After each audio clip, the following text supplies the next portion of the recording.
Halo teman-teman sahabat Golfoto, bertemu lagi dengan saya Aurik Gendrawan di channel YouTube Golfoto dalam program Goal Story.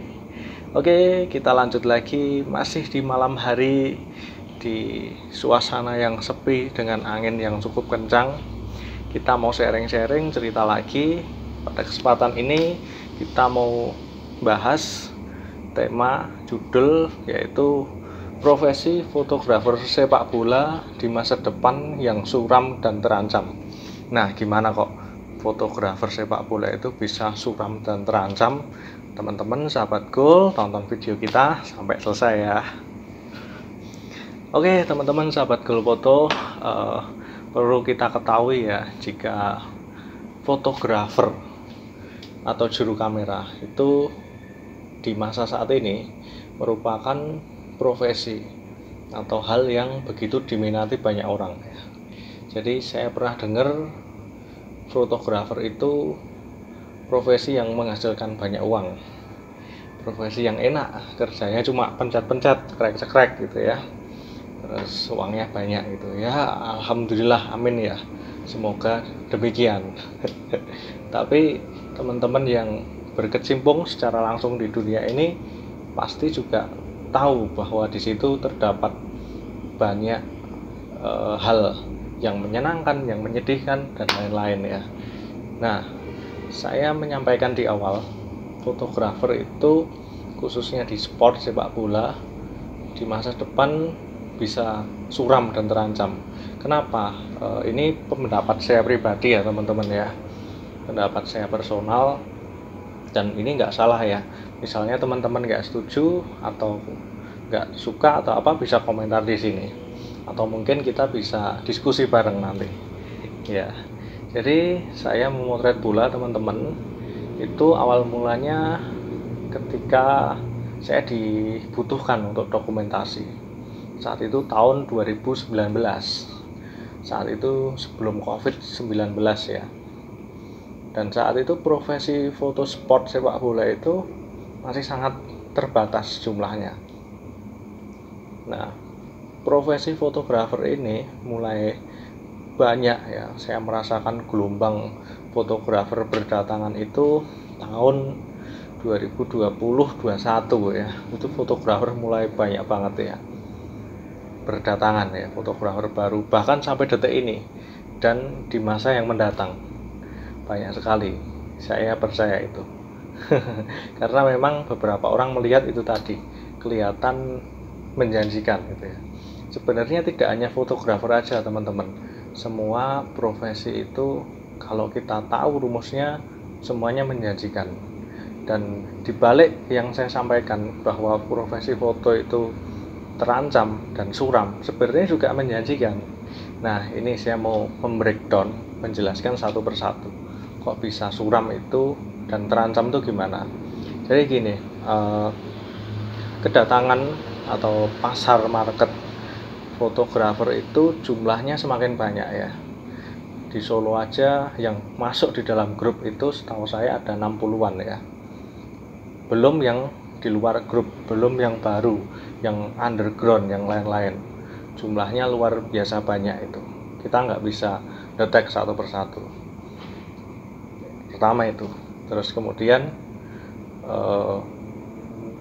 fotografer sport, ini kita ngomong yang di Solo Raya aja ya teman-teman. Di Solo Raya itu belum ada komunitas atau organisasi yang terstruktur. Grupnya ada, kayak yang saya pakai ini kaosnya, namanya FG Sport Art Surakarta, tapi hanya grup saja. Dulu sempat terbentuk dengan baik, tapi semakin kesini sepertinya teman-teman semakin susah ya untuk bisa kumpul bareng, untuk bisa menyempatkan waktunya, karena semua punya kebutuhan masing-masing. Terus ada grup yang lebih besar lagi, namanya lebih ke grup sepak bola sih ya, grup main bola ya. Di situ tidak intens atau teknis membahas tentang fotografi itu sendiri. Jadi tidak adanya grup yang terstruktur. Nah, itu yang sebenarnya membuat teman-teman saya fotografer semua ini tidak bisa tidak bisa berada di wadah yang tepat. Bahasanya piye ya?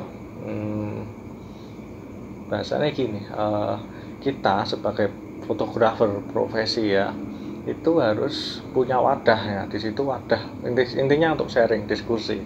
Nah, kita perlu itu. Nah, sayangnya itu menurut saya belum ada. Dan saya nggak tahu ya, seandainya itu ada pun bisa atau tidak, jalan atau tidak, saya nggak tahu. Terus mungkin teman-teman tanya kan, kenapa Mas Riga atau Golfoto nggak menginisiasi itu? Saya sendiri melihat itu cukup sulit ya, karena saking banyaknya fotografer, teman-teman fotografer itu punya pemikiran, punya ego sendiri-sendiri. Jadi kita melihat situasi aja, situasional aja ya, seperti apa situasinya itu. Nah, itu tadi teman-teman alasan saya itu tadi. Terus selanjutnya fotografer baru, nah yang bermunculan tadi itu tidak mudah untuk mendapatkan pasar atau klien gitu ya. Jadi mereka pasti awal-awal mematok atau menyampaikan press list harga yang di bawah standar itu. Perlu diketahui bersama teman-teman, harga foto sport sepak bola yang teman-teman semuanya udah tahu itu termasuknya sangat murah sebenarnya, sangat murah foto sepak bola itu. Nah, ada fotografer baru yang harganya di bawah itulah, itu sebenarnya merusak ekosistem yang sudah ada. Harusnya harga ini dinaikkan lagi, harusnya loh ya, sebenarnya loh ya. Lain waktu kita akan ngomong masalah ini ya, entah ada yang setuju atau tidak ya, kita bahas di video lainnya yang masalah ini nanti ya. Jadi ini menjadi persoalan juga. Misalnya saya sudah dengan kesepakatan segini, ada fotografer baru, dia karena pengen punya pasar, pengen dikenal, dia segini diturunkan. Ada tim-tim sepak bola yang biasanya dengan saya, karena tadi ketemu fotografer segitu, akhirnya dia pakai fotografer tadi gitu lah. Nah, akhirnya saya udah nggak dipakai lagi. Nah, ini terjadi persaingan ya. Sebenarnya ini hal yang normal dan wajar ya teman-teman ya. Kalau saya menyikapi hal seperti itu saat ini sangat normal, dan saya juga tidak mempermasalahkan ya. Saya secara personal tetap bersaing secara sehat ya.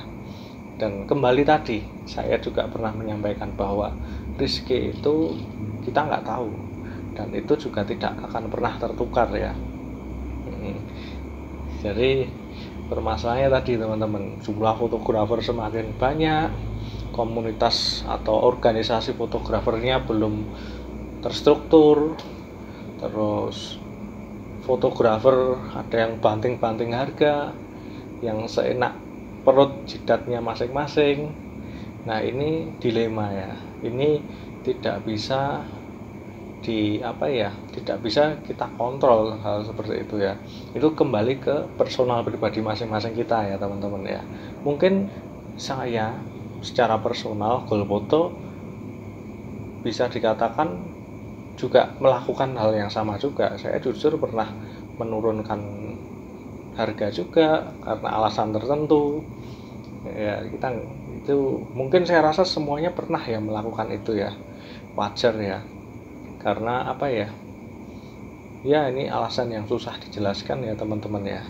Jadi alasan-alasan itu yang membuat pemikiran saya bahwa profesi fotografer sport sepak bola itu terancam ke depan, sebenarnya apapun. Nah, kenapa kok profesi ini terancam dan saya masih di sini? Teman-teman pasti tanya ya, nek terancam mbok wis rasa moto, kowe nggak gawean usaha liyane gitu ya. Nah, saya masih di sini karena saya yakin dengan kemampuan saya, dengan apa yang saya buat gitu loh ya. Walaupun teman-teman berdatangan ada yang lebih bagus, ada yang apa, saya terus mengimprovisasi diri saya ya teman-teman ya.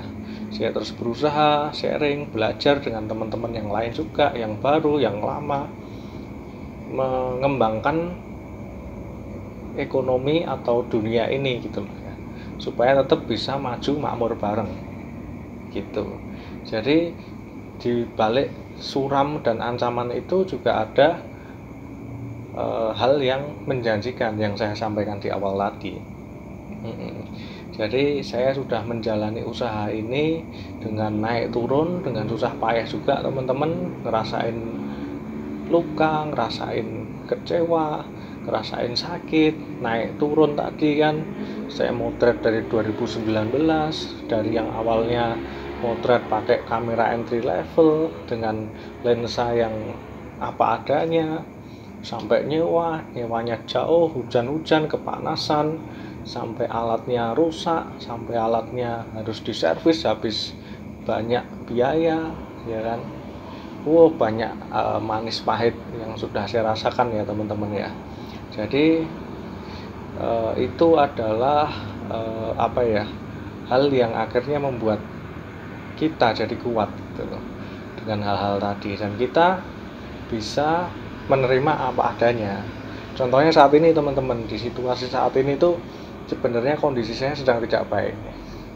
Kalau teman-teman fotografer atau yang mungkin mengamati saya pasti tahu akhir-akhir ini kamera saya sedang rusak, sedang trouble. Kamera yang biasa saya pakai, kamera kesayangan, namanya Canon 80D, itu sedang trouble, rusak.